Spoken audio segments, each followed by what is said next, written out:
Hello, everyone, and welcome back to Queen Elizabeth, A Day in Her Life. It's time for the royal news, so let's see what's been happening around the week of February the 10th, 2025. The first story comes from the Economic Times, and it's dated February the 10th, 2025. Royal Rumble. Is Meghan Markle furious over Kate Middleton's Vogue cover as she is encroaching her territory? A storm is brewing behind palace walls as Meghan Markle is reportedly livid over Kate Middleton's upcoming Vogue cover shoot. With the Princess of Wales set to grace both the UK and the US editions of the world's most iconic fashion magazine, according to reports from Radar Online, sources claim Meghan is seething, feeling that her sister-in-law is stepping into what she considers her personal territory. After a harrowing battle with cancer, Kate Middleton is making a powerful return to the spotlight. And it seems she's not just reclaiming her public role, she's owning it. Vogue's legendary editor-in-chief, Anna Wintour, has reportedly extended an invitation for Kate to feature on the cover of both the British and American editions of the magazine, a move that signals her rising influence beyond the royal sphere. Meghan Markle's territory under siege. Across the Atlantic, Meghan Markle is said to be less than thrilled. The former actress and Duchess of Sussex, who famously guest-edited British Vogue in 2019, apparently feels that Kate is infringing on her carefully curated lifestyle brand. Meghan believes she has the monopoly on all things health, beauty, and fashion, an insider from California revealed. She has the Netflix deal, the Montecito mansion, her upcoming lifestyle brand, and she's built a whole empire around her image. Seeing Kate step into the fashion limelight with Vogue is a major blow. The source added that Meghan sees Kate as better suited for the publications focusing on outdoor living, horses, or family life, not a high-fashion Bible like Vogue. What makes Kate's Vogue cover even more compelling is the story behind it. Unlike Meghan's editorial focus on activism and female empowerment in 2019, Kate's feature will likely highlight her resilience, grace, and strength in the face of personal adversity. Since her cancer diagnosis, Kate has remained a pillar of strength, balancing her recovery with raising 3 children under the unrelenting gaze of the media. Her decision to step back into the limelight with Vogue is seen not just as a fashion statement, but as an inspiring message to women worldwide who are facing similar health issues. Kate's story is one of triumph, a royal source in London shared. She has endured so much, yet here she is, standing tall, ready to embrace the world again. This isn't just about style, it's about survival, hope, and resilience. It's exactly the kind of cover story that resonates on a global scale. A royal rivalry that won't fade. The tension between the two royal women has been brewing for years, but this latest move could deepen the rift. Meghan's reaction suggests that she sees Kate's Vogue moment as an encroachment on her carefully cultivated brand. While Meghan has distanced herself from the monarchy, her attempts to carve out her own empire in the Hollywood and the lifestyle space have positioned her as a modern independent royal figure. But with Kate stepping into an even bigger global role, she may be rewriting the narrative, proving that she too can command the world's attention without stepping away from the crown. As the Vogue cover inches closer to publication, all eyes will be on the royal fallout. Is Kate's return to the limelight a strategic move to reclaim her status, or is she simply embracing a new chapter in her life? Either way, Meghan Markle is watching closely, and she's not happy. The second story comes from People, and it was dated February the 9th, 2025. Was Princess Diana a Philadelphia Eagles fan? The real story behind her iconic 90s varsity jacket. And this story is by Aaron Hill. Before the Philadelphia Eagles take on the Kansas City Chiefs in the 2025 Super Bowl on Sunday, February the 9th, a question has resurfaced among football and royal fans alike. Was Princess Diana an Eagles fan? The late Princess of Wales was frequently photographed wearing a Philadelphia Eagles varsity-style jacket during school runs with her sons Prince William and Prince Harry. The striking green and silver coat became one of her most memorable off-duty fashion statements. But did she have an allegiance to the team? Diana's connection to the Eagles dates back to 1982, when she met Jack Edelstein, a longtime statistician for the team, at the funeral of Princess Grace of Monaco. Grace Kelly, the Hollywood star turned princess, was a Philadelphia native and a family friend of Edelstein. During their conversation, Diana, unfamiliar with American football, asked about the Eagles' team colors. I said green and silver. Edelstein told the Philadelphia Daily News, and she said, "Those are my favorite colors." Edelstein promised to send her some Eagles gear, and he followed through with a package that included hats, shirts, shorts, and the now iconic jacket. We also sent her a beautiful Eagles jacket made for her. It was Leonard Toz's idea. He never went second class. Edelstein said of the team owner at the time, "She sent me a very nice note. How'd she been wearing them around?"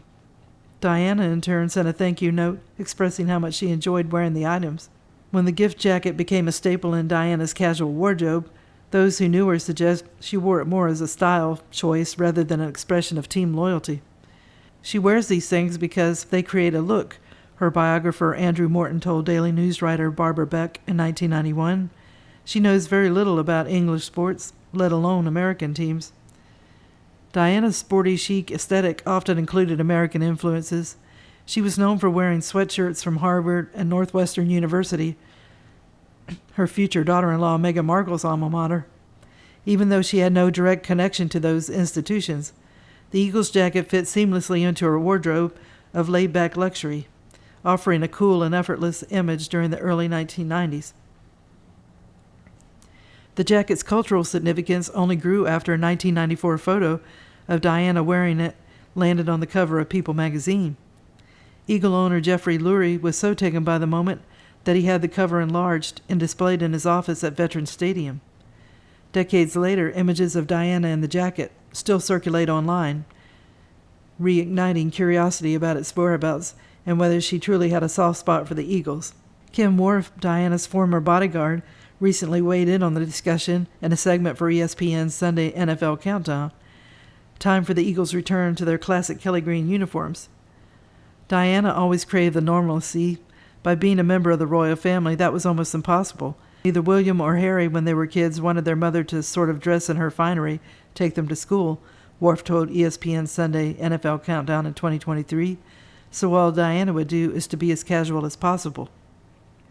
While there's no evidence that Princess Diana ever watched an Eagles game, her link to the team through Edelstein and her love of the green and silver color scheme made the jacket an enduring piece of royal meets sports history. Even Eagles announcer Merrill Reese, who has called games since 1977, acknowledges the unique relationship between Diana and the fan base.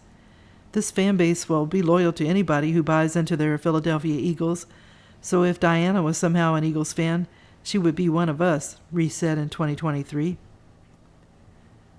The third story comes from People and is dated February the 8th, 2025. Prince Harry takes the stage at the Invictus Games opening ceremony with inspiring speech, "You Saved Yourself," by Stephanie Pettit. As he's done in the past, the Duke of Sussex took the stage at the opening of the 2025 Invictus Games held in Vancouver and Whistler. Speaking at the BC Place in Vancouver, where Meghan Markle also took in the kickoff event, Prince Harry welcomed the service personnel and veterans to the adaptive sports competition. In this moment of difficulty and division in many parts of the world, we gather here in Vancouver in a spirit of unity. We represent 23 nations, speak many different languages, and reflect the full breadth of the world's religions and faith, the Duke of Sussex said. Beyond any differences, here at the Invictus Games, we are grounded in mutual respect, competing fiercely but believing in one another, supporting one another, and rooting for one another. Listen, the Games were born more than a decade ago from a promise that I made to myself, a promise to uphold my obligation, my sacred obligation, after my own decade and privilege of military service, to do whatever I could to help my fellow brothers and sisters heal and to champion everything that we stand for, he said.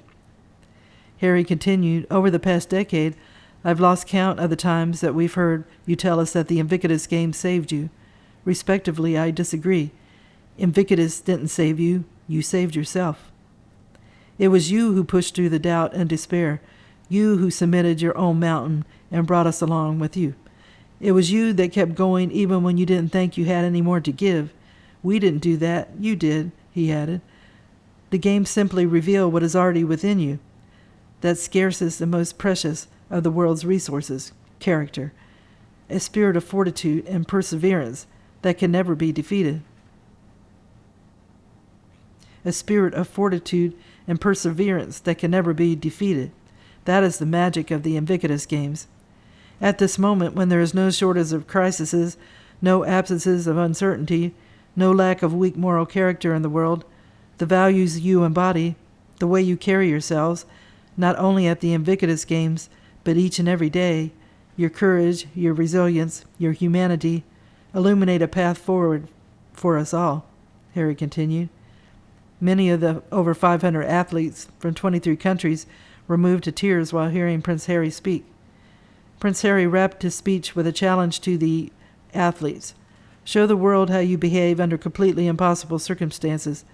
Show the world your fearlessness. Show the world the grandeur in your attempt at victory. Show the world why you are invictus.